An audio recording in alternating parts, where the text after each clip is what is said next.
இந்த census mat செயலியை play ஸ்டோர்லேருந்து தொடங்குகிறோம். ஓப்பன் பண்ணுறேன். தொடங்குன்றதை கிளிக் பண்ணுறேன். பள்ளியின் பெயர் அப்படின்னு சொல்லிட்டு பார்த்தீங்கன்னா பள்ளியோட பெயர். எடுத்துக்காட்டாக வந்து ஊராட்சி ஒன்றிய தொடக்கப்பள்ளி, நடுநிலைப்பள்ளி அப்படி தான் இருக்கும். நீங்கள் அதை போட்டுக்கலாம் தமிழில். PUPS. இப்போ எனக்கு வந்து இங்கே தமிழ் வரலை, அதனால் இங்கிலீஷ்லேயே அடிச்சுக்கிறேன். நீங்கள் தமிழில் அடிச்சுக்கலாம். ஊர் வந்து பார்த்திங்கன்னா அல்லிநகர், ஒன்றியம் போலூர், சுருக்கம் வந்து PUPS அல்லிநகர். மாவட்டம் வந்து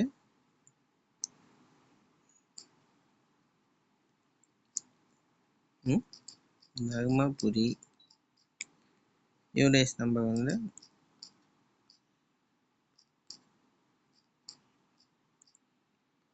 அதிகபட்ச வகுப்புகள். இது வந்து PUPS இல்லைங்களா? PUPSனாக்கா ப்ரைமரி ஸ்கூல். அப்போ 5 வகுப்புகள் போடுறேன். இதுவே PUMSன்னு இருக்குன்னு வச்சுக்கோங்க, அதாவது ஊராட்சி ஒன்றிய நடுநிலைப்பள்ளின்னு இருந்தால் அதுக்கு நம்ம என்ன போடுவோம்? 8ன்னு போடுவோம். இது வந்து மற்ற ஸ்கூலில் இருந்துச்சுனாக்கா உயர்நிலைப்பள்ளியோ மேல்நிலைப்பள்ளியோ அதுக்கான அதிகபட்ச வகுப்பை நம்ம தேர்ந்தெடுத்துக்கிறோம். PUPSA நான் போடுறேன்னு வச்சுக்கோங்க, 5 வகுப்புகள். வயது கணக்கீட்டு மாதம் வந்து ஆகஸ்ட்னு போட்டுக்கிறேன்.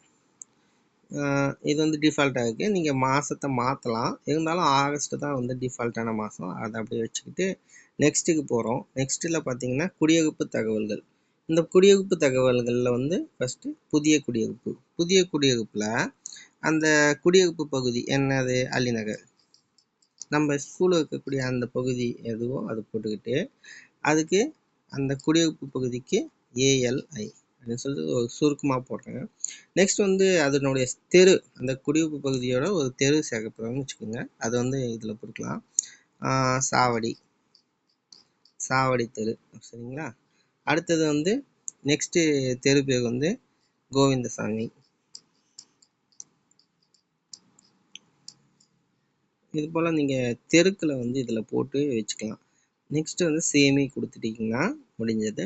இப்போ வந்து குடியிருப்பும் அதனுடைய தெரு பேரும் இதில் வந்துச்சு. அடுத்து நாம் எப்படி டேட்டா என்ட்ரி பண்ணலான்னு பார்க்கலாம்.